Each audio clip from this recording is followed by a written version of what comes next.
여러분 안녕하십니까? 저는 더불어민주당 손혜원입니다. 오늘은 원래 목포에 가서 전우영 선생님 모시고 오늘 목포 서산 온금지구의 그 근대문화 가치가 있는 그 건물들을 돌아보면서 말씀을 나누려고 했었는데 이제 여러 가지 사정이 여의치 않아서 오늘은 마포에 있는 제 지역 사무실에서 그 페이스북 라이브를 하게 되었습니다. 선생님 안녕하세요. 오랜만에 뵙겠습니다. 예, 안녕하세요. 전우영 선생님 그 트윗을 통한 그 많은 팬들 어떻게 관리하고 계십니까?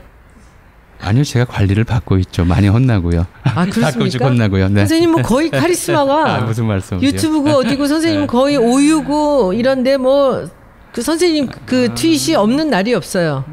뭐 자주 써서 그렇겠죠. 예.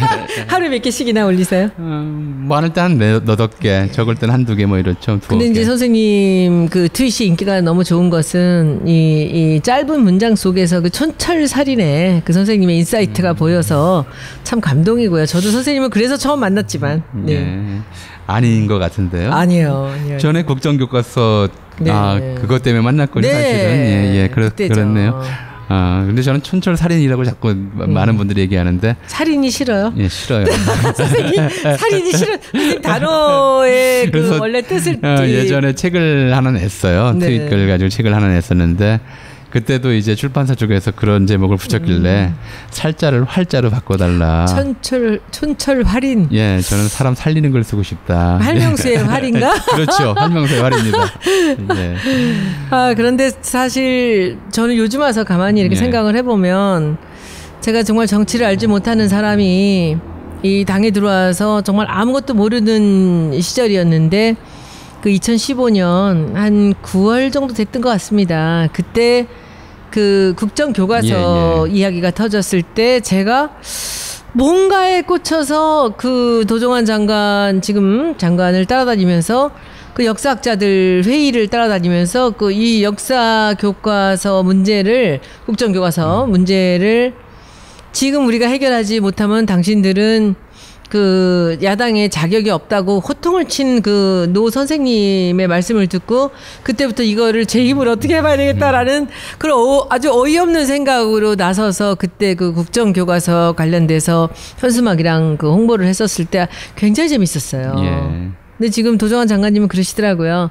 그때 우리가 했던 행보가 우리 손의원이 들어왔을 때 했던 일 중에 최고였다고. 그때 이제 제가 그 선생님 하신 말씀을 약간 이제 조금씩 바꿔가지고 그 좋은 대통령은 역사를 만들고 나쁜 대통령은 역사책을 바꾼다라는 이제 그런 이제 현수막을 걸었었죠. 그때 그 새누리당 측에서 펄펄 뛰며 난리를 쳤던 거 선생님 기억하세요? 뭐 펄펄 뛰면서 난리를 쳤겠죠. 이제 그러면 안 되는 걸 알고 한 일일 테니까요. 급소를 찔렸을 때 나오는 현상이거든요. 그러니까 종편이라든지 제가 뭐 종편 폄하해서 죄송합니다. 꼭 그런 뜻은 아니고요. 그 일단 그때도 우리 당을 이제 폄하했던 사람들이나 또 박근혜 전 정권에서 있었던 사람들이 그렇게 펄펄 뛸 때는 우리가 잘한 거였어요.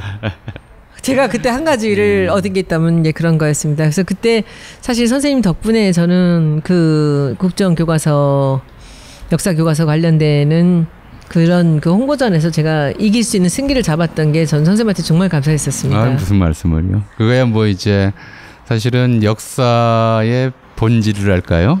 또는 역사 교육의 의미에 대해서 아는 사람이라면 누구도 그런 역사교과서 국정화라고 하는 터무니없는 행동에 좀 동의할 수가 없었던 것이고요. 뭐 왜 그러는지를 뻔한 거잖아요. 이제 자기 합리화라고 하는 이런 목적을 가지고 하는 거였기 때문에 역사학자로서 거기에 대해서 할 말은 해야죠. 뭐 그래서 저는 오히려 제가 이렇게 트윗에다 그냥 쓴 글을 손 의원님이 더 멋있게 바꿔가지고 좀 전 국민이 알 수 있도록 확산시켜 준 게 오히려 제가 감사드립니다. 아니에요. 그때 선생님은 이제 역사학자로서는 특히 그 순간에 본인의 사명 같은 것들이 조금 더 부담스러우셨겠죠.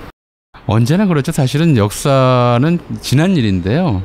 그게 계속 현실에 소환되면서 현실에 대한 좀 생각을 바꾸고 또는 이제 잘못된 것들을 합리화하고 하는데 동원이 되거든요. 그러니까 지금 우리가 놓고만 보더라도 역사교과서 국정화 문제뿐만이 아니라 그 이후에 이제 건국절 논란이라든가 또 이제 새 정부 들어와서 지금 이제 문 대통령이 하고 계시는 일들이 있잖아요. 그러니까 이제 독립유공자들에 대한 처우 개선, 또 이제 국군의 날 이제 좀 날짜 변경 문제 이런 것들을 검토하고 계시는데 이게 전부 역사에 관련된 일이거든요. 또 어제 오늘인가요? 또 그런 얘기를 하셨죠. 그러니까 헤이그 밀사가 갔던 길 또는 이제 손기정 선수가 갔던 길, 그러니까 이제 열차를 타고 시베리아를 횡단해서 유럽까지 가는 그 길을 다시 되살리고 싶다. 이게 뭐 미래의 일이지만 이미 과거의 일을 소환하는 거잖아요. 그래서 역사라고 하는 것이 항상 현실에 좀 닿아 있어요. 그리고 반복된다라는 게 바로 그런 얘기군요. 반복을 떠나서 현실에 사는 사람들이 자기의 미래가 잘 안 보이니까 미래를 예측할 때는 제일 쉬운 방법이 또는 이제 제일 확실한 가능성이 높은 방법이 역사에서 유사한 경험을 찾아서 반추하는 거잖아요. 인문학이라는 게 또 그런 거 아니겠어요? 인간의 행로. 이에이치카가 얘기한 것이 이제 역사는 현재와 과거와의 대화다. 또는 이제 죽은 자가 산자의 발목을 잡고 산자가 죽은 자를 되살린다. 뭐 이런 얘기들이 전부 그런 거거든요. 대화잖아요. 그래서 대화 때문에 뭐 매사가 사실은 모든 이제 정치적 또는 이제 경제적 사건 하나하나가 좀 역사를 자꾸 생각하게 만드는 그런 역할을 하는 거죠. 네, 역사 속에 뭐 외국 어느 나라를 막론하고 보면은 인간의 갈등 구조는 참 유사하게 반복되는 것 같다는 생각이 듭니다. 그런 것도 그렇고. 있고 아닌 것도 있고 그렇죠. 그래서 그 차이를 아는 것도 중요하고요. 진실과 거짓의 그런 이제 문제들도 그렇고 오늘은 호외입니다. 선생님하고 이제 제가 조금 있다가 이제 한 추석 전후 해서 저희가 역사 알바를 한 12번 시리즈를 이제 시작을 하려고 준비를 하고 있습니다. 근데 오늘은 제가 그 목포의 이야기를 한번 해보려고 오늘은 호외로 선생님하고 이제 토요일 날 번개로 이제 페이스북 라이브를 하게 되었습니다. 선생님, 목포 이야기 좀 오늘 나누고 싶습니다. 왜냐하면 선생님이 근대사를 전공하신 분으로서 이 목포의 가치는 누구보다도 선생님이 가장 잘 아실 거라고 생각을 해서 오늘 선생님께 부탁을 드렸습니다. 첫 번째로 이제 저는 이제 손혜원 의원님 지역구 구민입니다. 그러니까 제가 마포인데 제가 유권자라서 네. 손 의원님이 제 눈치를 좀 보셔야 될 것 같아요. 보겠습니다. 거꾸로 보시면 안 되고요. 네. 그렇죠? 근데 이제 이 동네 이름이 마포구잖아요. 네. 목포는 목포잖아요. 네. 이제 포라는 이름부터 좀 하고 넘어갔으면 좋겠습니다. 원래 항구라는 뜻이에요. 한자로는 그죠? 근데 항구인데 순 우리말로는 개라고 그래요. 갯벌할 때 개. 갯벌할 때 개. 갯내음 할 때 개. 네, 그렇죠. 갯마을 할 때 개고요. 그래서 이거는 물이 차면 밀물대라든가 아니면 이제 강에도 개가 있어요. 비가 많이 와서 물이 분다든가. 그러니까 고수부지라고 많이 부르는데 요즘은 그렇게 해서 물이 불 때는 물이 되었다가 물이 빠져나가면 묻이 되었다가 그러니까 정체가 확정하기 어려운 거죠. 땅도 아니고 물도 아니고 그런 것들을 순우리말로는 개라고 그랬어요. 그러니까 마포도 옛 이름은 순우리말로 삼개였어요. 예, 마포의 마자가 삼배할 때 삼이거든요. 그래서 삼개라고 불렀고요.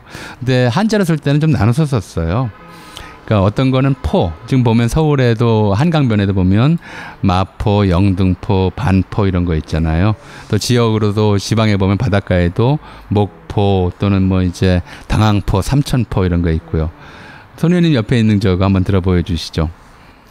예, 글자가 이제 이렇게 생겼어요. 포자가 물가에 이제 돛단배가 서 있는 모습이에요. 이게 정말 돛같이 생겼어요. 설명을 듣고 보니까. 네네. 그래서 돛배가 정박할 수 있는 큰 개가 이제 포고요. 또 이제 그보다 좀 규모가 작아요. 서울에도 꽤 많아요. 노량진, 동작진, 양화진, 한강진. 그렇죠. 네. 그런 진짜는 저 옆에 글자를 보시면 사람이 손으로 노를 잡고 있는 모양 같아요. 네. 그러니까 이건 상대적으로 규모가 작은.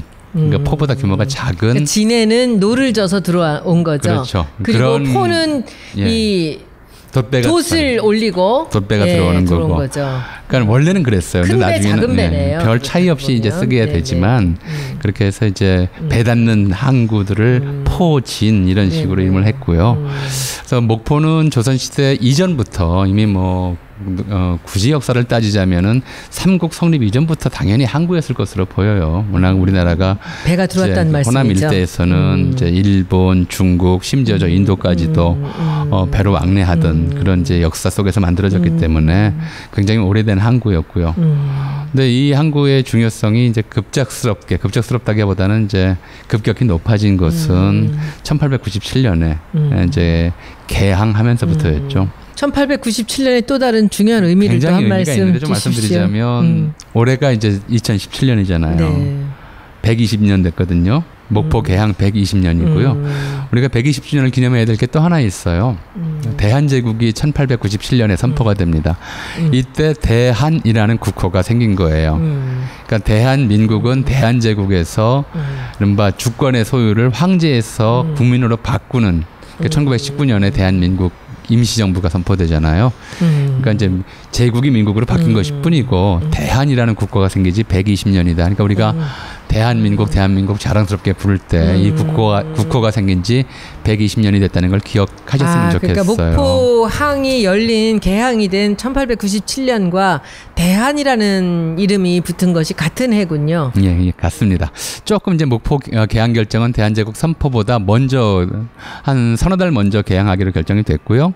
개항이 실제로 된 것은 대한제국 선포 한 달 후 1897년 11월 달에 이제 그러니까 원래는 대조선국 목포항이었다가 개항 당시에는 대한제국 목포항이 되는 거죠.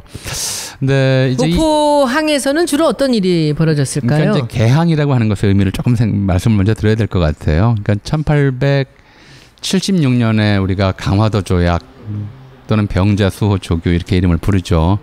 일본과 처음으로 이제 근대적인 통상조약을 맺었고요. 이걸 계기로 해서 역사 교과서에 나오는 표현 그대로 쓴다면 자본주의 세계 체제에 편입되었다 이렇게 얘기를 합니다. 근데 이제 수동적으로 또는 이제 외부의 강압에 의해서 강제로 자본주의 세계 체제에 편입된 나라들의 특징이 있어요. 자, 우리 지금 지역 명칭을 보면 이제 행정구역 명칭을 보면 충청도, 경상도, 전라도, 강원도 그래요. 그러니까 충청도는 충주, 청주, 전라도는 전주, 나주. 경상도는 경주, 상주, 강원도는 강릉, 원주예요. 여기가 조선시대 지명이거든요. 조선시대는 지금 제가 말씀드린 도시들이 중심지였어요.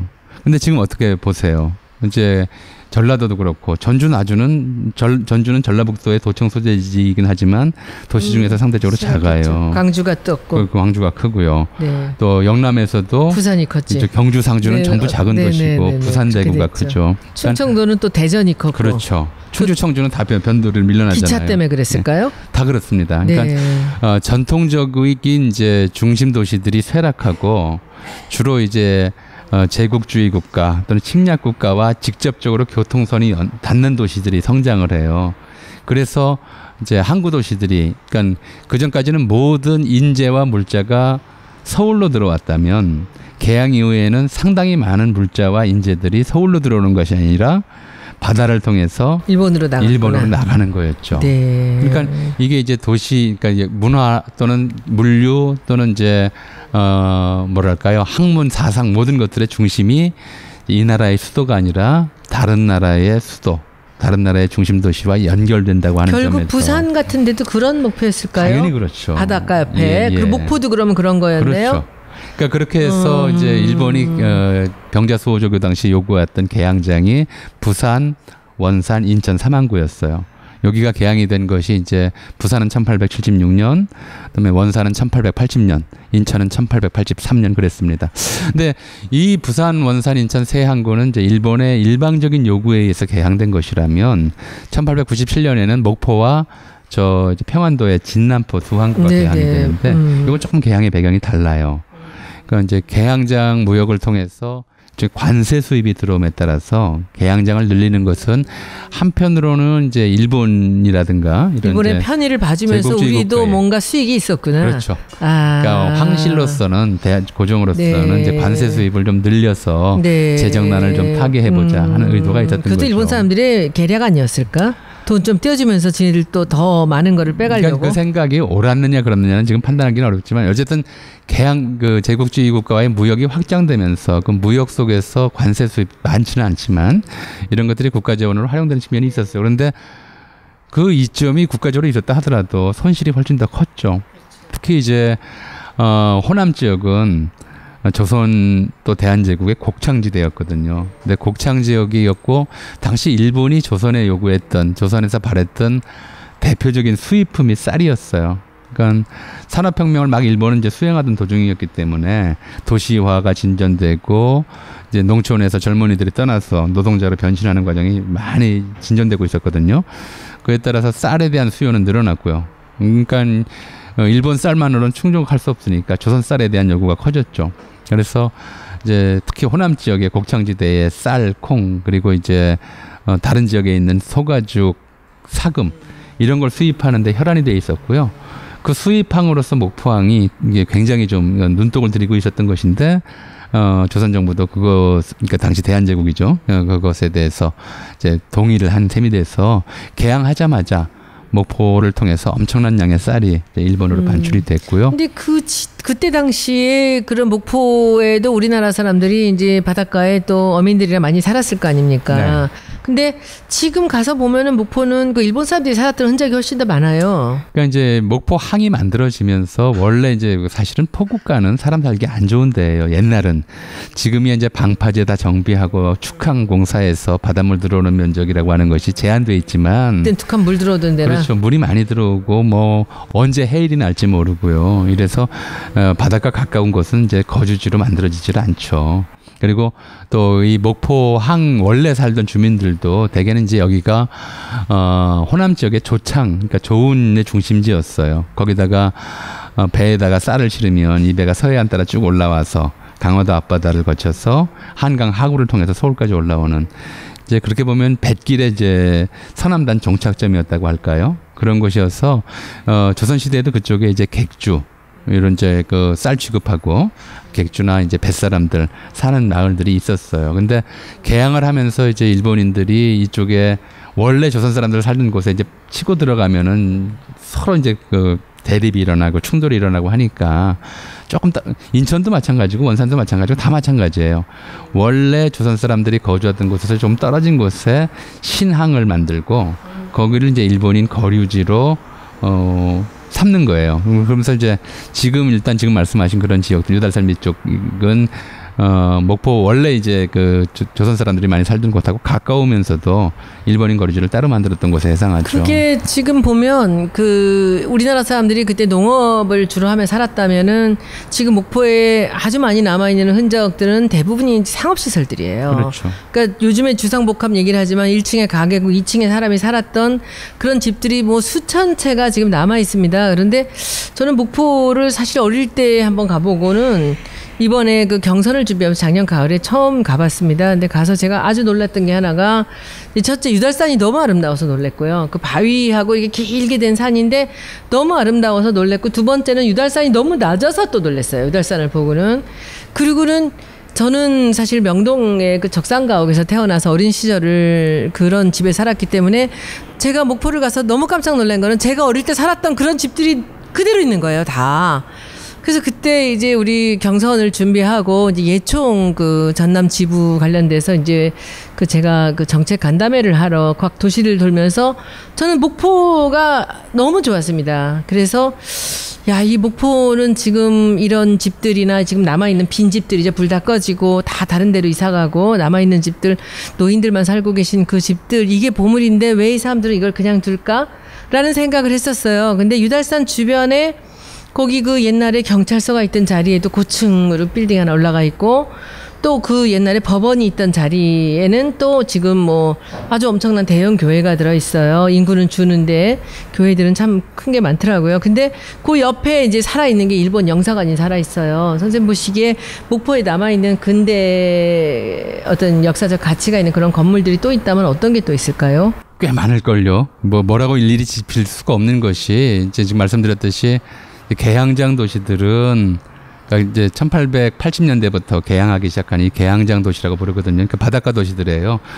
그러니까 저쪽 뭐 부산, 원산, 인천, 목포, 군산, 진남포 이런 데들이 다 막 그런 옛날에 이제 북한까지 지역까지 포함하면 도시들인데 여기가 바로 이제 일본이 조선 물자들을 수탈하기 위해서 요구하고 또 거기에 수탈에 이제 천병들인 일본 상인들을 보내서 형성한 도시들이기 때문에 그건 당연히 이제 일본인들이 지은 건물들이 많고 일본인 주거지들이 많고요.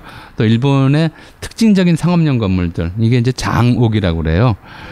세장형 주택이라고 그래서 도로면에 좁게 내고 그 안쪽으로 길게 건물을 짓고 선생님 잘하시는군요. 2층을 짓고 1층은 점포로 2층은 상점으로 이렇게 이용하는 것들이 기본적인 상가. 일본어로 우리 어머니가 뭐라고 말씀드리면 나가미찌인가 뭔가 뭐 이름이 있더라고요. 제가 깜짝 놀랐어요. 그 얘기 듣고. 그렇게 짓는 건물들이라 지금 아까 두 개씩 붙어 있고 이렇게 말씀하셨듯이 지붕을 함께 쓰고 있는 서울에서는 이제 충무로 명동에 그런 건물들이 많았고요. 제가 명동에서 태어났어요.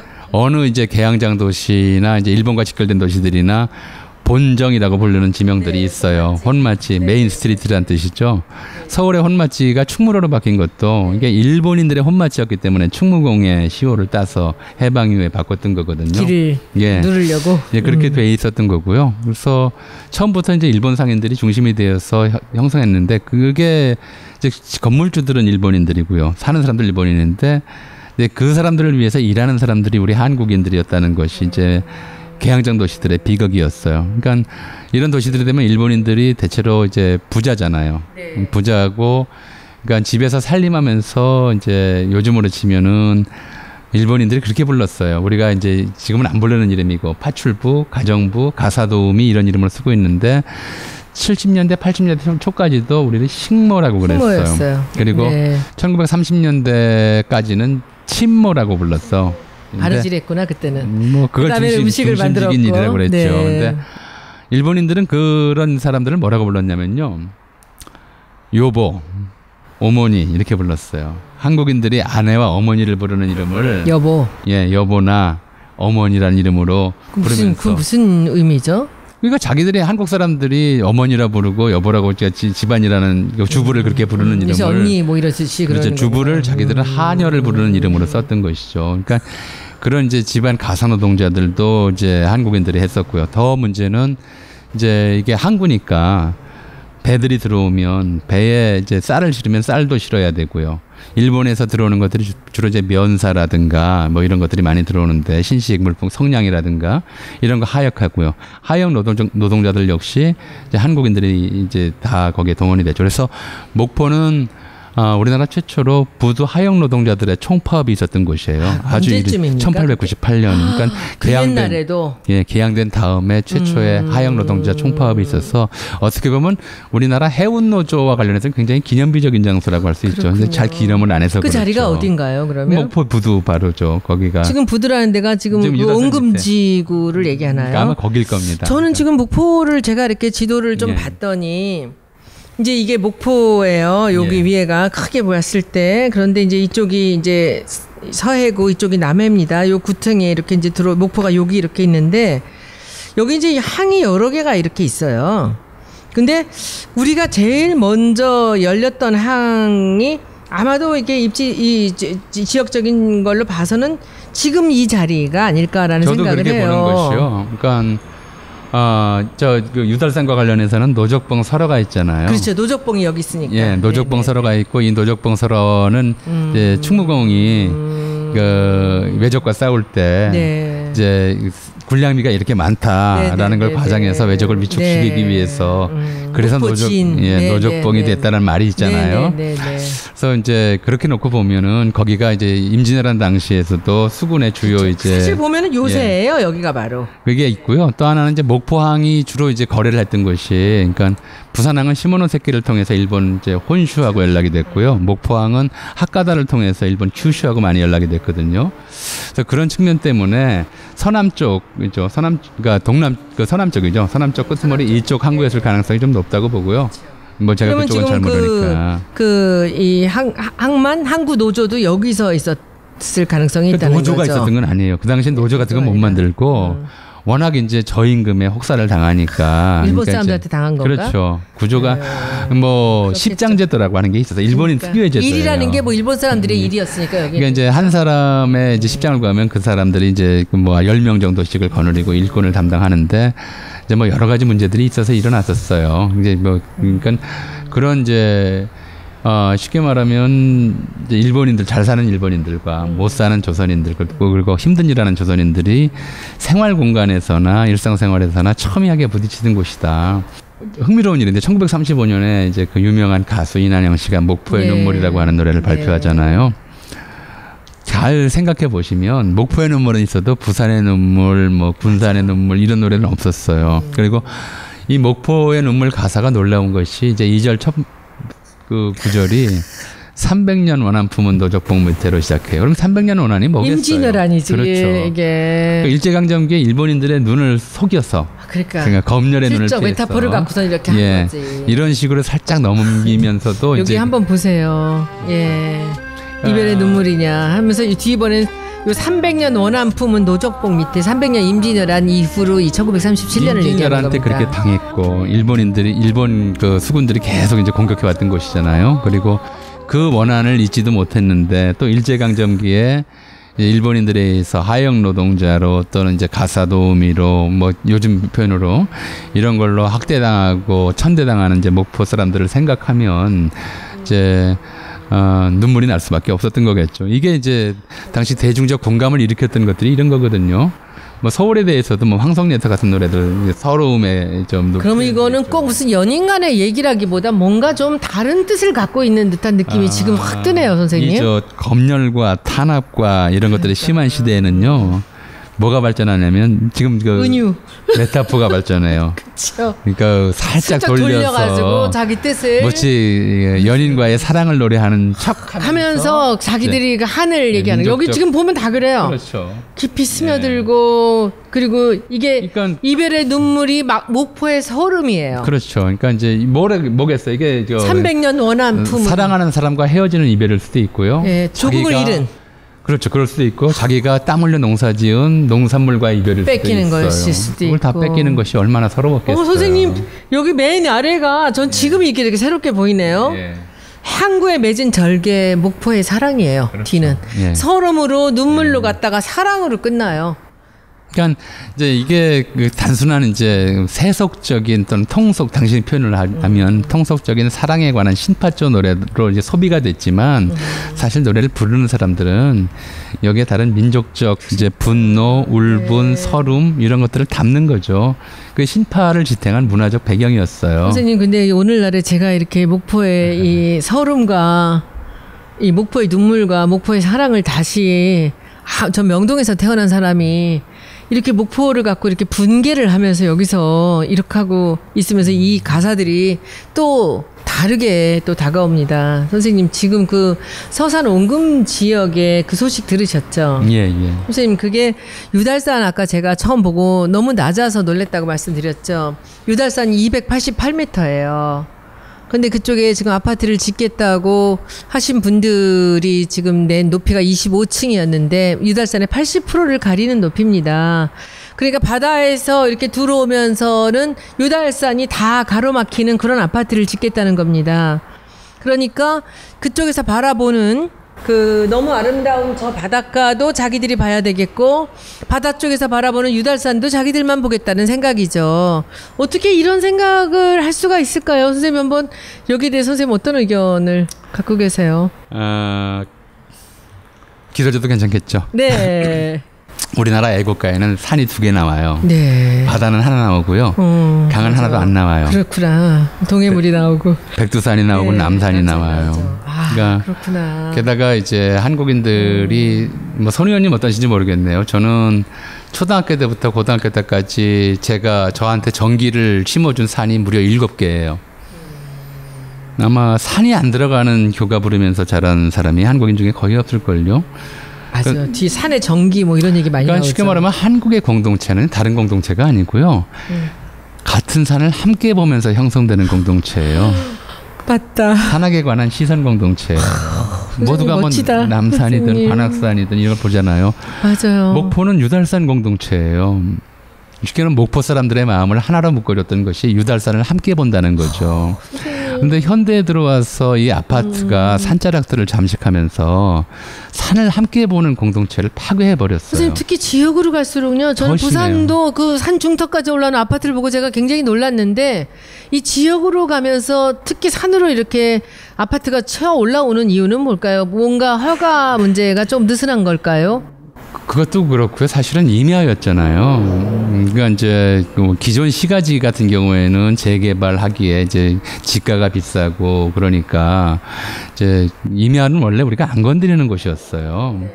제가 왜 애국가에도 산이 나오고 교가에도 산이 나오고 한국의 공동체가 산을 같이 보는 사람들의 공동체다고 말씀을 드렸냐면 한국 사람들의 전통 문화가 산을 굉장히 신성시하는 거예요. 그래서 산에 함부로 집을 짓지 않았어요. 원칙적으로는. 그래서 산에는 산 사람이 살면 안 되고요. 죽은 사람 집만 지었어요. 사당들. 아니요. 우리나라에서는 선앙당? 산소라고 그러잖아요. 아, 그렇구나. 그 산인가요? 예. 산에다가 모시는 거군요. 그렇죠. 산은 죽은 분들만 사는 곳이라서. 그렇구나. 그래서 오늘 너무 많이 배우네요. 못 들어보셨죠? 네, 우리 산의 공동체라는 우리 마을 얘기나 산소. 예, 그러니까 그러네요, 우리는 선생님. 똑같은 귀신이라도 물에 살면 물귀신이고요. 산에 살면 등급이 높아서 산신령이라고 불러요. 그렇구나. 물귀신과 산신령. 다르죠. 아, 그만큼 선생님, 이제 진짜. 산을 파고들어서 사람 집을 짓는다는 것은 이제 한국적 정서와는 관계가 없는 것이었는데 주로 이제 60년대 개발지대를 맞으면서 또 인구가 급증하는 상황에서 1인당 거주 면적을 넓히려는 욕망 그리고 이제 그렇게 해서 주거 면적을 확대하려는 욕망과 결합하면서 주로 서구적이거나 일본적 공간관이 개입해 들어오면서 산을 깎아먹는 일들이 이제 흔해졌죠. 그러니까 수백 년 또는 수천 년 동안 사람이 집을 안 지었던 산자락이라고 하는 곳이 새 주거지를 개발하기에는 제일 편한 곳이었어요. 그러니까 전국의 어느 도시에서나 그래서 이제 도시 개발 우리가 발전의 초기 과정에서는 산자락부터 깎아먹어요. 근데 처음에는 산자락 아파트들이 뭐 4, 5층 정도 선에서 그러니까 서울에서도 제일 문제가 됐던 것이 이제 와우 아파트 붕괴 사고 같은 거였잖아요. 잘 못 지을 때 산자락부터 짓기 시작했거든요. 그러니까 다른 도시들도 다 마찬가지예요. 싸구려 아파트들이 산에 들어갔나 예. 그 당시는. 이제 그런 문제들. 지금은 부자들이 산으로 가는데. 예. 네. 경치가 좋고 그러니까. 네. 근데 그렇게 하면서 이제 뭐 서울에서 이제 삼선동이라든가 이런 데서 흔히 나타나는 현상이었잖아요. 아, 지금 거기도 끔찍합니다. 예. 네. 그러니까 그 지역 공동체의 중심이고 지역 사람들이 우리가 같은 경관을 보고 같은 공간 속에서 살았다고 하는 느낌을 갖게 해주는 산을 가리는 것이 공공에 대해서는 일종의 좀 해악이다라고 생각을 못하는 거예요. 그러니까 경관을 독점하는 거죠. 저 아파트 사는 분들은 유달산을 다 볼 수가 있겠죠. 다 보는 거죠. 그렇죠. 내려다보고 옆에도 보고요. 보고. 네. 근데 이제 목포의 다른 분들은 유달산을 못 보는 거죠. 거예요. 그러니까 네. 쉽게 말하면 목포 시민 공동체를 깨버리는 거잖아요. 해체해버리는 일이 돼버려요. 근데 그만큼 이제 돈 또는 이제 집값 그리고 이제 좀 더 넓은 공간, 안락한 삶 이런 데 대한 욕망들이 이제 공동체 파괴를 가볍게 하는 이제 이런 결과로 이어졌기 때문에 이건 어떻게 보면 70년대 이후 한국의 새롭게 형성된 그런 문화적 태도일 수도 있다는 생각이 들어요. 그런데 바람직하지는 않다고 보는데 그렇게 봅니다. 선생님 진짜 저는 이 장소를 보면서 이제 저는 이 동네를 이제 보리마당이라는 이쪽하고 이어지는 지금 옹금동 이쪽 부분인데 여기에는 굉장히 오래된 공장이 하나 있습니다. 8,000여 평을 차지하고 있는 조선내화라는 목포의 대표적인 기업이 있었습니다. 근데 지금은 공장은 폐쇄되고 이제 다른 곳으로 갔는데 그 벽돌과 기와를 찍어내는 공장이었어요. 근데 저는 이 조선내화라는 그 회사가 참 놀랐다고 생각하는 게 여기 나중에 그 사주셨던 분이 자기 이름을 써서 이훈동 정원이라는 걸 갖고 있고 그리고 옆에 박물관도 갖고 계세요. 그래서 목포에서는 제일 가는 부자였다고 하고 지금도 이 다른 곳에 회사를 크게 갖고 있고 아마 목포에선 제일 큰 회사가 아닐까? 근데 그 회사가 아직도 이거 조선내화라는 이 옛날 공장 부지를 갖고 있습니다. 근데 이번에 그 서산 옹금지역 발표를 한 것을 보니 이 조선내화의 부지가 포함이 돼 있어요. 근데 이게 지금 조선내화입니다. 요게 이게 위에서 유달산 쪽에서 바라본 조선 내화고 여기서 바라본 지금 앞에 바다 풍경입니다. 이런 뷰를 갖고 있어요. 근데 여기에 이 조선 내화 부지를 메인으로 해서 그 위에 있는 산에 있는 집들을 다 같이 포함해서 이 350세대의 조합원들이 이제 여기를 개발하기로 했다는 거죠. 그래서 이 부분에 이제 21층짜리 아파트가 온다는 겁니다. 그러면 물론 이 모든 뷰는 다 가려지는 거고 바다 쪽에서 바라보는 유달산도 전부 가려지는 것입니다. 그리고 유달산에 오르시는 분들도 이 바다를 바라보는데 여기 앞에 21층짜리의 아파트 군이 1,400세대가 들어온다라는 그런 계획이었습니다. 저는 이 계획을 보면서 제가 정말 놀라지 않을 수 없었던 것은 지금도 이런 계획이 백주대낮에 정말 이루어지고 있다는 것에 제가 너무 놀랐고요. 그래서 제가 뭐 자세한 건 알지 못합니다. 오늘 저는 사실 선생님 모시고 이 조선내화 근처의 동네를 한번 가보려고 했습니다. 그런데 지금 이 사업을 극렬하게 반대하시는 이제 시민운동 하시는 분들과 또 여기 조합원들은 오랫동안 또 아주 낙후된 곳에서 힘들게 사셨기 때문에 새롭게 개발되기를 원하시죠. 이제 이분들 사이에서 얘기들이 조금 더 이제 조정이 되고 서로들 의사표시를 해야 되는 시간이 필요하다고 해서 저한테 내려오지 않았으면 좋겠다라는 연락이 왔습니다. 그래서 제가 내려가지를 못하고 오늘 일단 선생님하고 같이 이제 여기에 대한 얘기를 하기로 해서 이제 시작을 했습니다. 그런데 선생님 조선내화라는 그 회사 알고 계시죠? 예. 여기에 대해서 좀 이 건물과 이 역사적인 가치에 대해서 좀 얘기 좀 해주시죠. 이 계양장 지역들은 사실은 우리나라에 있지만 우리나라 도시가 아니에요. 도시의 주역들은 전부 이제 일본인들이었죠. 그러면 이 조선내화도 처음 만들어 놓은 거는 그렇죠. 일본 사람입니다. 예. 그러니까 그렇습니까? 목포든 이제 부산이든 아예 이제 일제강점기에는 그래요. 그러니까 부협의회, 이제 요즘으로 치면 이제, 시의회쯤 될 거예요. 부협의회가 있고요. 또 각 부에 상업회의소라는 게 있어요. 요즘에 상공회의소에 해당하는데, 이런 회원 자격 자체를 무조건 일본인이 다수가 되도록 투표권을 조정해요. 그러니까 이제 이런 도시들은 전부 일본인 MBC 이사회 같은 거구나. 그러니까 일본인. 그래서 이제 그 부협의회든 이제 부상업회의소든 간에 이런 데도 보면은 의장은 일본인, 그다음에 부의장을 둘씩 줘요. 제1부의장은 역시 일본인, 제2부의장만 조선인, 이런 식으로 이제 그런 식으로 운영들을 다 해왔으니까 목포는 일제강점기 일본인들의 도시였다. 그러니까 어떤 일본인들이 들어왔냐면 첫째로는 이제 그 호남 일대 대지주들이 많았어요. 그러니까 동척이나 이런 데에서 이제 조선인들의 땅을 빼앗거나 뭐 왕실 토지를 이제 그 동양 척산에 대해서 선생님 조금만 얘기하고 그다음으로 가시죠. 동척이라고 하죠. 네네네. 그게 이제 이 조선의 후진적인 농업을 개발해서 선진 농업으로 바꿔준다, 개척을 한다, 이런 취지는 그랬어요. 명분은 그랬는데 실제로는 조선 사람들의 땅을 그리고 그중에 이제 왕실 소유지라든가 토지조사 사업 과정에서 공유지들이 많았는데 이거를 이제 전부 국유지로 편입시켰다가 이거를 일본인들에게 불화해주는 역할을 하는 것이 동척이에요.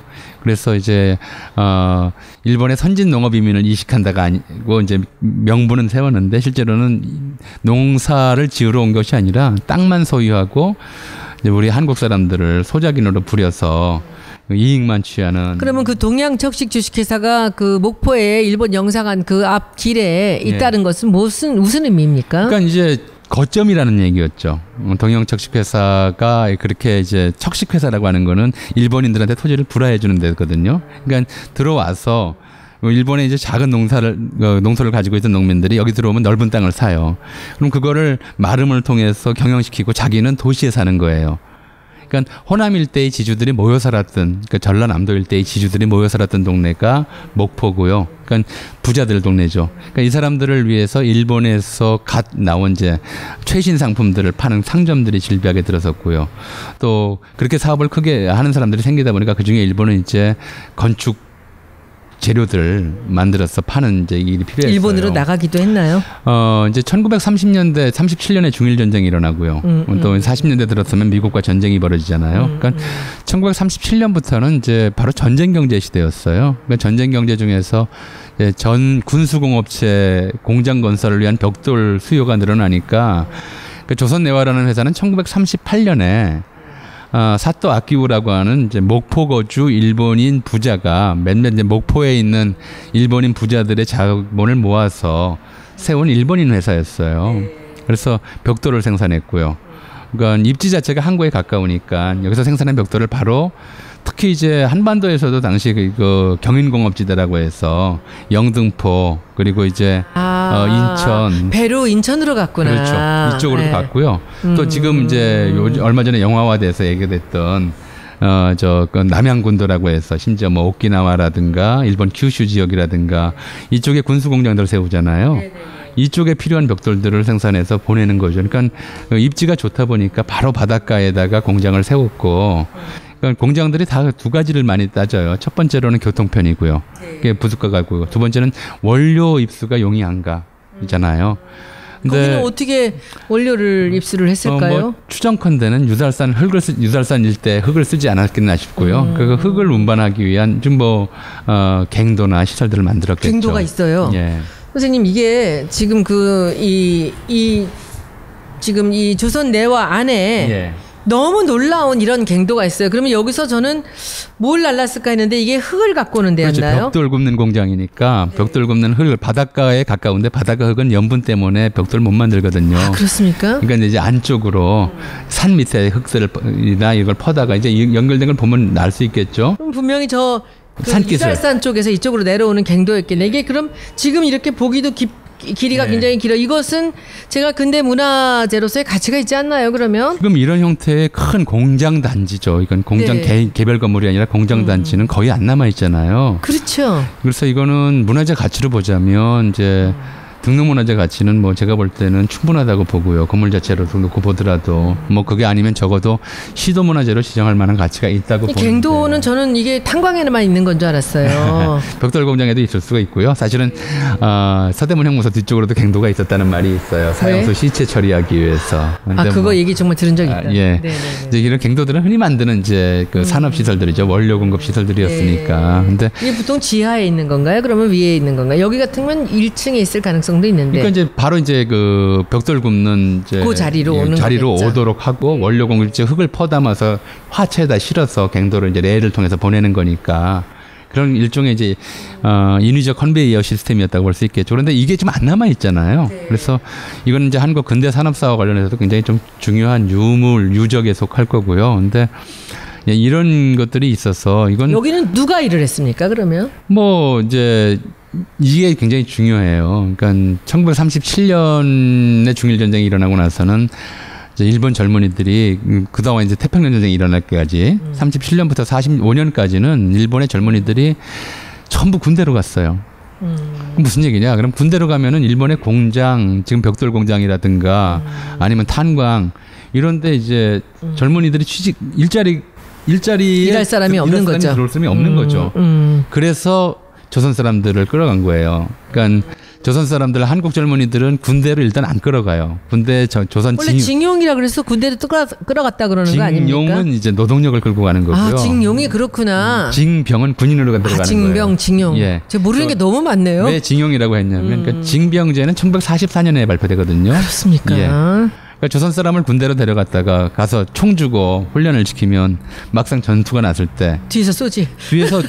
뒤에서 중국군을 쏘겠어요. 독립군을 쏘겠어요. 그렇지. 일본군을 쏠 수가 있다고 맞다. 싶어서. 그러면 그 징병은 상당히 그렇죠. 위험한 거였네. 그래서 그 징병이 앞서서 이름 바꾸라고 그러고 일본말만 쓰라고 그러고 그러니까 한국인으로서의 색채를 없애버리고 일본인을 만들기 위해서 그렇게 발악을 했던 것이죠. 이게 이제 그런 게 이제 징병제 실시를 위한 전제였고요. 아직 그렇게 믿을만하지 않을 때는 이제 감시하에서 노동을 시킬 수가 있으니까 그래서 징용령이 나오는 건데 징용령 이전에 먼저 이제 사전 단계로 일본인들이 했던 것이 지역 간 노무수급 조정령, 국민 직업 능력 신고령 이런 법들을 발표를 해요. 이게 뭐냐면 조선인들은 자기가 어떤 일을 할 수 있는지 신고를 하게 돼 있는 거예요. 그러니까 그걸 위해서 이제 이 사람은 탄광에 보내도 되겠다. 이 사람은 벌목장에 보내는 게 낫겠다. 벽돌 공장에 보내는 게 낫겠다. 공수 공장에 보내도 되겠다. 이걸 판별해서 일본인들이 그때그때 필요한 공장들의 노동력을 징발해서 보내는 거죠. 그걸 징용이라고 그래요. 그러니까 그 징용 전 단계가 노역을 시키는 거구나. 이 작업이죠. 그러니까 우리가 네. 징용 끌려간 사람들에 관해서는 얼마 전에 군함도라는 영화가 이제 다뤘잖아요. 군함도 그렇죠. 군함도를 이제 일본인들은 유네스코 세계유산이다라고 이제 얘기를 하지만 우리 입장에서 볼 때는 이것이 이제 한국인들의 피와 땀과 눈물이 서려 있는 이제 그런 현장이잖아요. 그런데 이 조선 내화 같은 공장도 벽돌공업이 이게 이제 산업 우선순위로 보면은 군수공장보다는 떨어지는데 군수공장을 만들기 위해서 필수 시설물이 또 재료가 벽돌이었기 때문에 이거 역시 생산이 굉장히 좀 시급했던 거였어요. 그래서 이쪽의 노동자들도 자발적으로 고용된 노동자들이 초기에는 있었겠지만 분명히 40년대쯤 되면 이렇게 국민 직업 능력 신고령에 따라 강제로 배정된 노동자들이 있었을 거라는 얘기죠. 그러니까 무슨 얘기냐면 징용은 일본은 탄광에만 끌려간 사람들이 아니에요. 일본 사람들의 회사나 그들을 그렇죠. 위해서 일을 노역을 했던 조선 내 사람들이죠. 군수공장, 군수산업에 필요한 곳에 끌려가서 월급도 제대로 못 받고 모두가 월급이 나오는데 월급을 주는 게 아니고요. 그 월급을 압류를 해서 채권이라든가 아니면 일본인 애국 채권을 사게 하든가 무슨 그 국민 통장에다 저금하게 하든가 그렇게 해서 월급을 거의 안 줘요.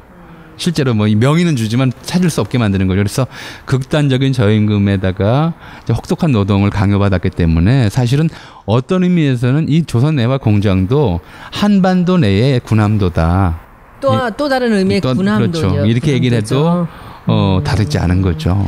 근데 그러면은 이게 일본 사람들이 운영하던 이 조선 내화가 한국으로 넘어온 것은 언젠가요? 그러니까 1945년 해방이 되면서 이제 일본인 공장, 주택, 그 사무소 건물 이걸 전부 이제 적산으로 분류를 해서 미군정이 귀속 재산으로 이제 삼고요. 그리고 나서 이제 불화를 하죠. 그래서 47년도에 한국인에게 불화가 돼서 지금 말씀하신 그렇게 소유주가 넘어온 겁니다. 그러면 그 옛날에 한국 사람들이 징용을 당했던 그 모든 흔적이 그대로 있는 채로 한국 사람이 이것을 다시 운영하게 된 그렇죠. 그런 두 가지 어떤 굉장히 중요한 역사가 있는 곳이라고 볼 수 있는 거죠. 네. 그리고 지금 아까 말씀하셨듯이 이렇게 정말 사적으로서의 가치가 지대한 이런 그 갱도 같은 이게 뭐죠? 뭐라 그러죠? 이게 갱도죠. 갱도죠. 이 땅을 뚫어서 그 이 흙을 날랐던 이런 것이 그대로 남아 있다는 것.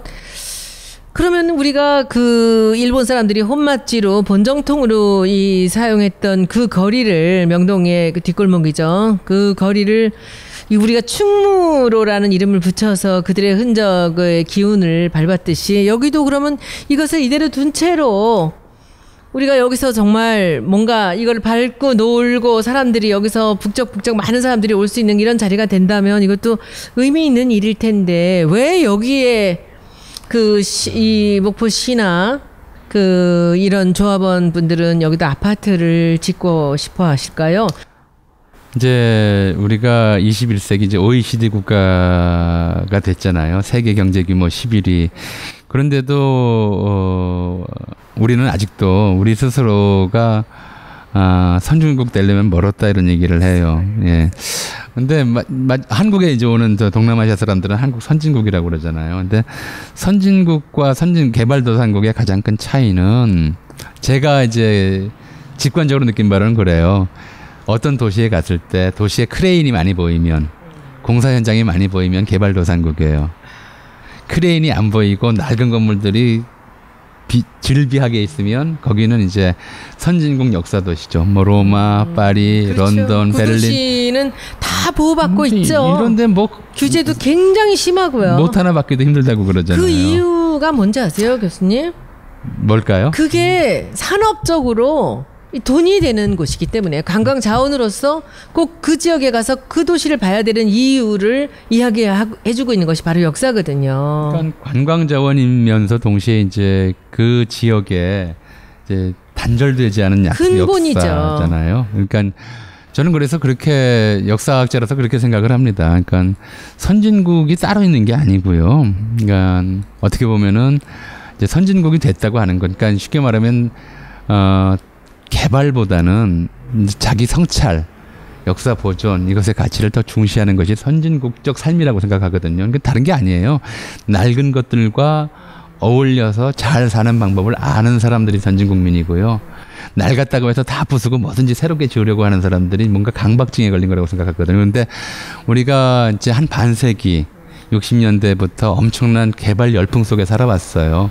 그 관성이 아직도 남아서 낡은 것들은 빨리빨리 헐어버리고 새 걸로 계속 짓는 것이 발전이고 이제 역사의 진보고 이렇게 생각하는 뭐랄까요 경향성들이 있는데 이제 그것을 한번 성찰하고 반성하고 정말 이제 우리 스스로의 좀 자존심에 맞게 낡은 것들과 함께 살 수 있는 그런 삶의 방식들을 찾아야 되는 거 아니에요. 그리고 지금 이제 의원님 말씀하셨듯이 그 낡은 것들이 지나면 지날수록 새 것보다 새 것은 새로 가치가 되는 것이죠. 계속 감가상각되는데요.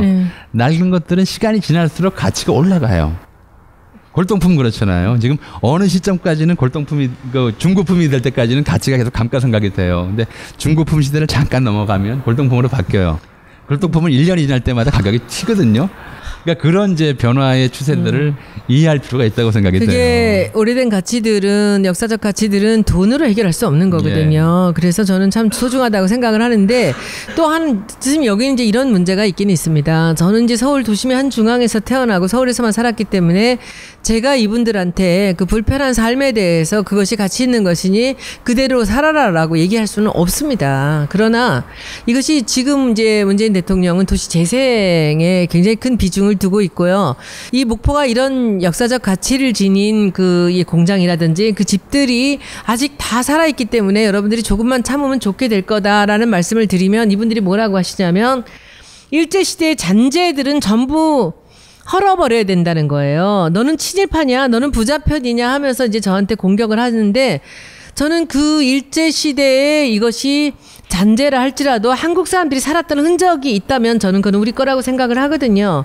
그리고 그 가치를 시간이 주는 그 가치를 우리가 담고 가면서 지금 우리의 가치를 그 안에 부어 넣어서 더 문화적인 그 훌륭한 공간을 만들 수 있다는 생각을 하는데 교수님은 그 일제시대의 가치이기 때문에 이걸 전부 헐어버려야 된다라는 이 사람들의 생각을 한번 어떻게 생각하시는지. 그러니까 2차 대전을 겪으면서 이제 문화유산에 대한 개념이 전 세계적으로 달라집니다. 그게 뭐냐면 문화유산이라고 해서 자기 민족의 자존심과 자부심, 국민적 자랑거리들을 보존하는 것이다라는 생각했어요.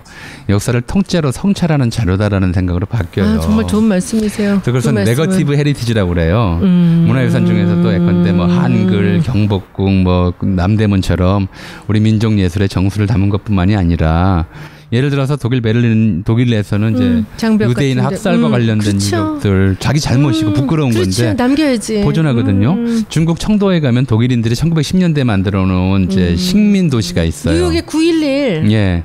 그런 것들을 다 보존을 하고 그것이 이제 청도의 대표적인 관광지가 됐죠. 그러니까 이런 거예요. 그러니까 우리에게 부끄럽거나 또는 우리에게 부정적인 영향을 미쳤던 유산이라 하더라도 그것이 우리 역사를 만든 중요한 구성 요소인 이상 그거를 빼버리고서는 우리 역사를 온전히 알 수 없다가 첫 번째고요. 또 이게 일본이 침략과 관련된 유산들에 대해서는 이제 늘 얘기하는 것이 왜 외놈들 걸 이제 우리가 지금 지켜야 되느냐 이런 얘기를 하는데 이제 우리가 일본의 식민지 지배 시대를 우리가 피해를 입었던 시대로 기억을 한다면 저런 것들은 일본이 식민지에 피해를 입힌 증거물들이에요. 그러니까 어떤 강도 피해자가 강도 피해 당했다는 것이 못마땅해서 강도가 자기를 위협했던 칼을 이거 기분 나쁘다고 내다 버린다면 증거물을 없애는 거잖아요. 그런 식의 의미도 있기 때문에 저 네거티브 헤리티지도 사실은 우리가 지켜야 될 유산이다. 또 그것이 그 부정적이라 하더라도 그게 우리의 이제 삶에 누적되어 있는 어떤 요소라면 그거를 억지로 지워버리는 것이 능사가 아니다라는 얘기죠. 그래서 오히려 이제 저런 기억들을 간직하면서 저게 우리 역사의 한 구성 요소였고 이제 우리가 저 시대에 만들어진 태도, 습관 또는 가치관 이런 것들이 어떻게 영향을 미치고 있는지 성찰할 수 있는 좀 자료로 삼는다는 것 이것도 굉장히 중요하기 때문에. 이건 전 세계적으로 그래요. 이제 저런 것들을 보존하느냐, 지워버리느냐. 쉽게 말하면 이게 자기들의 이제 가치나 전통에 맞지 않는다고 지워버리고 파괴하는 게 누가 하는 짓이냐면요. IS가 하는 짓이에요. 그렇죠. 그렇죠. 자기네 종교적 그렇죠. 페르시아 언어를 없앴죠. 역사를 말살하고. 예, 그 세계적인 유물들 다 파괴하고요. 그렇죠. 이게 자기들 종교 이념 또는 자기들의 자부심에 맞지 않는다고 하는 짓이거든요. 그렇죠. 이게 굉장히 후진적인 말하는 네. 패턴이거든요. 오히려 이제 좀 더 성숙한 사람들, 문화적으로 성숙한 나라 사람들일수록 저렇게 자기의 이제 가치 또는 자기 전통과 배치되는 유물이라 하더라도 자기 역사 속에 끌어안으려고 하는 시도를 하거든요.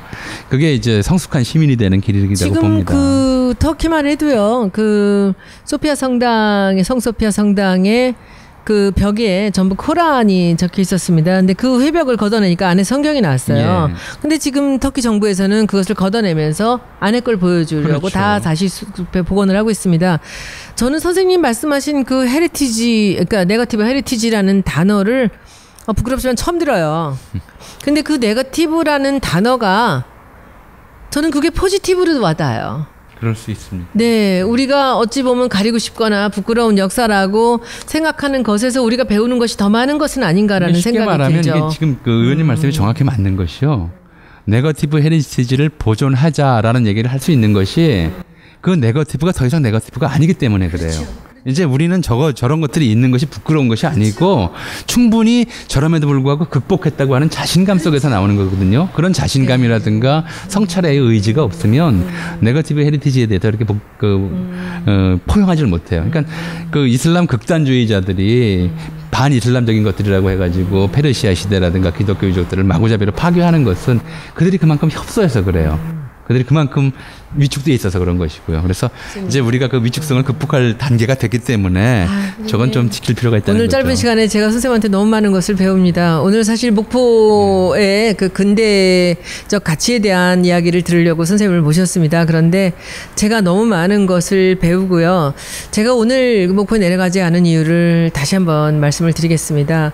목포에서 이것을 개발하자 말자 하는 그 찬반의 대열에 제가 들어갈 수는 없는 것입니다. 왜냐하면 저는 이 지역에 사시는 불편하게 살아오신 분들도 굉장히 중요한 분들이라고 생각을 합니다. 이 지역을 이렇게 지키며 살았던 분들, 더 이상 이렇게 불편한 삶을 살지 않도록 이 지역을 도시 재생할 수 있는 방법이 얼마든지 있습니다. 여기는 뭐가 있느냐 하면은 이제 예산이 주어졌다는 것이죠. 도시 재생의 예산이. 그래서 그 예산을 갖고 여기다 아파트를 짓지 않고도 그분들이 그 집을 그냥 유지하고 살면서도 제대로 쾌적하게 그 삶을 누리실 수 있는 그런 때가 바로 눈앞에 와 있는데 지금 이것을 밀어버리고 여기다 아파트를 짓겠다라는 것을 저는 사실 조금 받아들이기가 어려웠지만 그것은 제가 나서서 찬반에 대해서 얘기하고 여러분들하고 거기에 그 논제를 갖고 싸울 이유는 없습니다. 제가 그럴 자격도 없고요. 그러나 이제 저는 그 디자인을 전공하고 우리 전통 문화를 수호하는 역할을 국회의원으로서 하고 있습니다. 제가 지난 경선 때부터 지난 가을부터 이제 호남을 내려갔고 특히 목포를 많이 데려갔던 이유는 아까도 말씀드렸지만 제가 살았던 어린 시절의 추억이 담긴 그런 적산 가옥을 보고 많은 감동을 했기 때문입니다. 사실 저는 강남의 아파트도 한번 살아본 적이 없습니다. 예를 들면 요즘 말하는 투기라든지 뭐 어떤 땅값을 올려서 뭐 재산을 늘리고 하는 일을 한 번도 해본 적이 없습니다. 그리고 제가 사무실과 박물관의 건물을 갖고 있지만 저는 남한테 세를 주고 그 세를 받아먹고 살았던 적도 없습니다. 왜냐하면 저는 그런 돈의 가치에 대해서는 일생 동안 관심이 없습니다. 근데 이제 제가 목포를 가서 보고 이 목포를 이 적산가옥을 제대로 살리는 길은 누군가가 제대로 이 목포의 적산가옥을 원상복귀를 해서 되돌려서 살리면서 그 역사적 가치 위에 예술적인 그런 호흡을 불어 넣어준다면 한 목포시에서 그 적산가옥이 있는 동네에서 한 100가호만 그 일을 시작한다면 전 동네가 살아날 거라고 생각을 했습니다. 여러 사람들을 만나고 시장님을 만나면서 제가 그 얘기를 주장을 했지만 사실은 짧은 시간 안에 이루어지기가 굉장히 어려운 일이었습니다. 그래서 제가 제 가까운 조카딸한테 얘기를 했습니다. 늘 바닷가 마을에 살고 싶다고 하면서 경리단 길에 작은 그 음식점을 하고 있는 친구입니다. 그래서 이 젠트리피케이션 때문에 월세가 올라서 참 불행하다고 본인이 늘 생각하며 살고 있는 조카한테 목포에 갈래? 라고 물었습니다. 그랬더니 처음엔 뜬금없이 고모가 목포 얘기를 하니까 뭐 뜨악해 하다가 제가 설명을 했습니다. 네가 집세를 내는 돈, 그리고 네가 가게에 월세를 내는 돈을 내지 않고 네가 갖고 있는 돈을 통틀어서 그 목포에 작은 집을 한두 개 사서 네가 살면서 거기서 뭐 게스트하우스를 하든지 카페를 하든지 하면서 빚 없는 세상에서 한번 네가 바닷가 마을에 살아볼 수 있게끔 고모가 도와주겠다. 제가 도와줄 수 있는 일은 뭐 간단한 일이죠. 뭐 제가 증여를 한다든지 돈을 빌려줄 수는 있지만 저는 제 이름으로 목포에까지 내려가서 뭐 집을 사고 싶고 그런 생각은 꿈에도 없는 사람입니다. 제가 왜 이 얘기를 길게 하느냐 하면은 제가 이 서산 원금지구에 이 아파트 개발을 반대하니까 바로 제 페이스북에 많은 사람들이 손혜원이 목포에 땅 투기를 하러 들어왔다. 뭐 조카 이름으로 차명으로 하고 있다. 그래서 제가 그 밑에 댓글을 달았습니다. 다시 한번 말씀드립니다. 제가 차명으로 땅 투기한 증거 갖고 오시면 제가 전 재산을 드리겠습니다. 저는 땅에도 관심 없고요. 투기에도 관심 없습니다. 제가 재단, 문화재단을 하나 갖고 있지만 어떤 때가 되면 지금 통영에 나전칠기 학교를 만들고 싶은 마음이 아직도 제가 저버리지 않고 있습니다. 어쩌면 통영이나 목포에 제가 재단에서 제 재산을 이제 털어 넣어서 그런 나전칠기 양성소를 만들다가 제가 죽을 때쯤엔 어디다 기증을 하고 갈지는 모르겠습니다만은 제가 땅값을 올리면서 그 목포에 투기를 하고 싶은 마음 꿈에도 없는 사람이고요. 작은 집을 하나 마련하고 싶다는 생각은 있습니다. 이것은 세월 지나면서 제가 내려가면 그 잘 수 있는 그런 한 작은 집 하나를 해서 뭐 갖고 싶은 마음은 있지만 그건 뭐 언제가 될지 모르겠습니다. 저는 제가 가서 이렇게 목포 얘기를 많이 하고 다닙니다. 팟캐스트에도 얘기했고요. 그리고 사람들한테 목포에 내려와라. 목포에 가서 살아봐라. 여기서 우리가 문화단지를 만들어보자. 가나자와라는 일본의 공예도시가 17년 동안 시장 한 분이 계시면서 인구를 5만을 늘렸습니다. 그리고 급기야는 그곳에 21세기 뮤지엄을 만들어서 관광객을 수천 배로 늘려서 지역을 살렸습니다. 저는 목포가 가나자와 이상의 가치가 있는 곳이라고 생각을 합니다. 서산 온금 지역은 그 중에서도 최고의 자리고 최고의 문화유산이 살아 숨쉬는 곳입니다. 저는 서산 온금지구는 물론이고요. 목포 구도심에 그 옛날 집들에 사시는 분들께 제가 간곡히 말씀드립니다. 집 팔지 마시고요. 그냥 그 자리를 지키고 여러분들이 조금만 한 1, 2년만 참으신다면 그 집으로 인해서 여러분들의 노후가 행복하고 즐거운 그런 삶을 맞이하게 될 것이라는 것을 제가 자신 있게 말씀드립니다. 왜냐하면 지금 문재인 정부에서 연간 10조가량의 도시 재생 사업을 할 것입니다. 올해가 됐든 내년이 됐든 내후년이 됐든 문재인 정부 5년 안에 제가 보기에는 목포에 즐비한 그 오래된 이 서산 온금지구 이렇게 문화적인 가치가 있고 유산으로서 가치가 있는 그런 공장과 유적과 집들은 다 아마도 도시 재생에 포함이 될 가능성이 저는 있다고 생각을 합니다. 물론 저는 그 일을 주도할 만한 힘은 없습니다.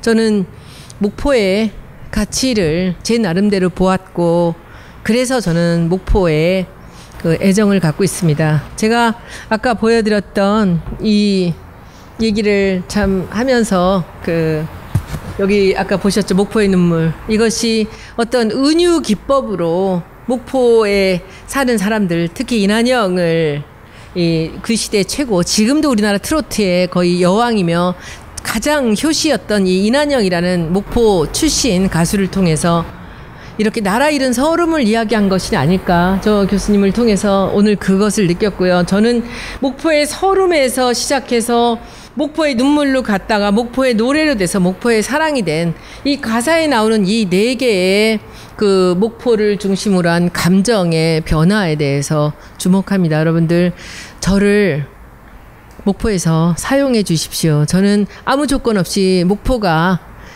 그야말로 전 국민의 사랑이 되는 그 때를 위해서 제가 여러분들이 원하신다면 노력하겠습니다. 그러나 저한테 대한 오해는 하지 마시고요. 저는 그런 여러분들이 생각하시는 그런 데는 관심이 없는 사람인지 조금만 보시면 아실 수 있을 겁니다.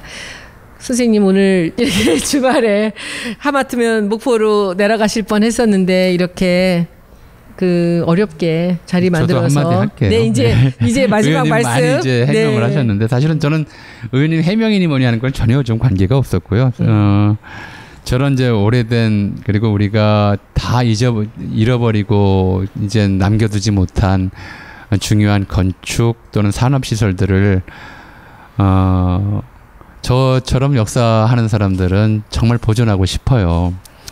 근데 제가 그렇게 그런 마음이 있는데 이제 손의원 의원님이 본인에게 아무 도움이 되는 것도 없으면서 저런 거 보존하는 게 어떻게 하느냐고 해서 정말 감사했습니다. 그러니까 저런 일들이 기회가 있을 때마다 뭐 제가 이제 여러 군데서 드리는 말씀인데 안 먹히죠. 씨알도 안 먹히는 얘기였습니다. 그러니까 아마 힘드실 거예요. 그런데 뭐 얘기를 가만히 손 의원님 말씀을 옆에서 듣다 보니까는 다소 오해의 소지도 있을 수도 있겠다. 뭐 이제 이런 생각을 하다가 왜 저러는지 이해가 안 되는 거죠. 저 사람이 왜 저러는지 예, 남의 지역구에 와서 마지막에 듣고 나서 이제 손 의원님 진심을 알았습니다. 그러니까 그래요. 그러니까 우리가 이제 특히 이제 곧 뭐 10월 2일이 임시공휴일로 지정돼서 뭐 사상 최대 인원이 해외로 나갈 거다라고 얘기를 하고 나가면 저도 뭐 그런 얘기 많이 들어요. 왜 우리나라는 이렇게 못하냐?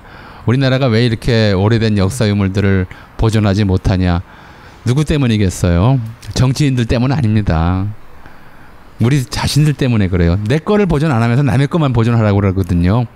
그래서 이제 우리가 내 거를 보존할 때 내 것의 가치가 높아진다고 하는 식으로 생각의 틀을 바꿀 때가 오지 않았나. 그리고 뭐 이미 이제 서울을 비롯한 몇몇 도시들에서 이제 시작되어 있는 단계고요. 지방 도시들이 서울이 20년 전에 겪었던 또는 30년 전에 겪었던 시행착오를 지금 반복하는 것은 어리석은 짓이다. 이제 서울이 깨닫고 되돌아가는 일들을 지방 도시들이 알아야 된다. 그게 이제 사는 길이다. 뭐 이런 생각을 저는 해봅니다. 예. 선생님 도시 재생의 첫째는 가장 중요한 돈으로 살 수 없는 역사입니다. 그리고 역사가 없는 도시는 예술과 문화로 살릴 수 있습니다. 우리가 빌바오 같은 도시나 그 바르셀로나 같은 도시의 건축 문화로 전 세계 최고의 관광지를 만들지 않았습니까? 그러나 로마를 모시거나 터키 이스탄불을 모시거나 하면은 그 조상이 물려준 돌무더기만 그대로 보존하면서 이 관광객들로 그 도시가 살아났습니다. 저는 저는 교수님께서 이렇게 같이 저와 함께 이렇게 이 얘기를 공감을 갖고 말씀해 주셔서 너무 감사드리고요. 우리는 조금 있으면 이제 추석 전후에서 역사 알바를 시작합니다. 선생님 역사 알바에 대해서 한 말씀 해 주시죠. 12번에 걸쳐서 진행할 것인데요. 그거에 대해서 예고편 하나만 좀 해 주십시오. 사실은 그 의원님이 이제 정치 또는 경제, 검찰 이쪽은 저보다 잘 아셔서 이제 저 몰라요. 배워가면서 잘 진행을 하셨는데 말씀을 한번 들어보니까 역사 공부 참 싫어하셨다고 그러더라고요. 너무 싫어했어. 연도 외우기 싫어서. 어떻게 이제 손 의원님과 대화를 할까 고민이 많습니다. 근데 그럼에도 불구하고 손 의원님이 질문하시는 내용들이 정말 이제 대중이 궁금해하는 진짜 역사의 핵심일 거다. 뭐 그런 생각으로 이제 한번 좀 버텨보기로 했고요. 사실 아까 좀 처음에 말씀드렸지만은 최근 몇 년 새 우리의 이제 정치, 사회, 문화 현실들이 전부 역사적 사건들을 소환하는 방식으로 진행되어 왔어요. 그러니까 당장 국정교과서 문제, 건국절 제정 문제, 독립유공자 포상 확대 문제, 지금도 얘기되고 있는 모든 것들이 전부 역사적 사안이잖아요. 그것이 어떤 의미를 갖는지, 왜 이야기가 되는지, 거기에 깔려있는 철학적, 생활적 문제들은 어떤 것인지 이런 얘기들을 해보고 싶어요. 그래서 재미있을지는 모르겠지만 이제 라이브로 질문도 해주시고 또 그런 식으로 한번 진행을 해보겠습니다. 큰 줄기는 저는 교수님께서 하실 거고요. 저는 이 역사 알바의 그 중심을 우리 청년들 그리고 우리 국민들이 자존감을 갖게 되는 그런 계기가 되었으면 하는 생각에서 이것을 준비합니다. 시험을 위한 역사가 아니고요. 우리가 우리의 정체성을 찾는 데 도움이 되는 그런 역사를 국민들이 알았으면 좋겠습니다. 오늘 얘기도 그 일환일 것이고요.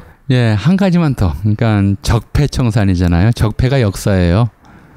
그죠? 역사 속에 쌓여온 쓰레기 찌꺼기들이 적폐예요. 그러니까 도대체 뭐가 적폐인지 그거를 좀 알고요. 그 적폐가 어떤 정치 세력 또는 어떤 경제 집단 또는 어떤 사회 세력에게만 있는 게 아니고요. 사람들 마음속에 다 쌓여 있어요. 제 마음에도 쌓여 있고요. 손 의원님 마음에도 조금 쌓여 있을 거예요. 근데 뭐가 적폐냐? 이걸 알아야 치울 거 아니에요. 그래서 이제 우리 안에 쌓여 있는 적폐의 역사도 한번 같이 다뤄볼까 합니다. 네, 선생님 정말 선생님한테 질문하고 싶은 게 하나 있었어요. 네. 선생님은 정말 극렬한 문빠신 것 같아요. 제가 손 의원님한테 이런 말씀을 들으면은 안 되죠. 손 의원님이 문빠시죠? 저는 아니에요. 문빠 저는 아니에요. 문빠가 아니라 저는 그냥 뭐 조금 다른 차원인데 제가 보기에 선생님 트윗을 보면 선생님 정말 극렬한 문빠시라는 생각이 들어요. 그럼 저한테 굉장히 치명적이네요. 아니 솔직히 말씀드리면 네. 문빠가 아니고요. 문빠였던 적도 없고요. 사실은 문재인 대통령님은 한 번 뵌 적이 있을 뿐이에요. 그러니까 이제 문빠가 될 수도 없고요. 그러니까 저는 이제 다만 어떤 걸 좀 우리가 생각을 해야 된다고 보냐면, 이제 정권 교체라고 하는 수평적 정권 교체라고 하는 것을 이룬 것이 1997년이었잖아요. 98년? 예, 97년이었잖아요. 그리고 나서 이제 10년 후에 이제 정권이 교체가 되는데 노무현 정권 때 우리가 우리 사회가 무엇을 어떻게 했기에 그 다음에 이제 이명박 박근혜 정권으로 이어지는, 그리고 박근혜 정권 때 그런 문제들을 낳았는가를 좀 역사적으로 좀 되돌아볼 필요가 있다고 생각을 했어요. 그게 뭐냐? 그러니까 그게 이제 정치 무관심이었다는 것이고요. 정치 무관심의 근본에 깔려 있었던 것은 그놈이 그놈이다라는 생각이었던 거거든요. 누가 해도 똑같다. 내가 먹고 사는데 도움이 되면 그게 최고다. 이런 식의 이제 속물주의라고 하는 것이 2000년 무렵에 팽배했어요. 그리고 그것이 결국 우리 사회에 최근에 좀 이렇게 망신스러운 비극을 낳은 배경이 되었다고 보기 때문에 이제 소년님 그렇게 느끼신다면 모르겠지만 저는 이제 문제는 상대적으로, 그러니까 다 제가 지지하는 거 아니에요. 뭐 얼마 전에도 저 트윗에 썼지만 다 하시는 것 같은데. 최근에 특히 이제 인사 문제, 사드 배치 문제에 대해서 저도 못마땅한 점들이 있어요. 또 그렇게 쓴 부분들도 있고요. 근데 그렇다 하더라도 이 문제들을 이제 그것이 그것이다, 똑같다, 이런 차원으로 넘어가서는 안 된다고 저도 그렇게 생각합니다. 보기 때문에 일단 아마 기다려 본다고 생각합니다. 네, 그렇게 비치는 부분이 있겠죠. 네. 네. 혹시 문재인 시계를 차고 계신가요? 아니요. 그러니까 받아보지도 못했고 청와대 구경도 못했어요. 요새 실세를 확인하는 거 이 문재인 시계라고 하는 얘기가 있습니다. 오늘 오랜 시간 선생님 감사합니다. 네. 그리고 감사합니다. 곧 빠른 시간 내에 다시 이제 역사 알바 본편 1번 1회부터인데 다시 시작하겠습니다. 선생님 수고 많이 하셨습니다. 네, 고맙습니다. 여러분들도 수고하셨습니다. 고맙습니다.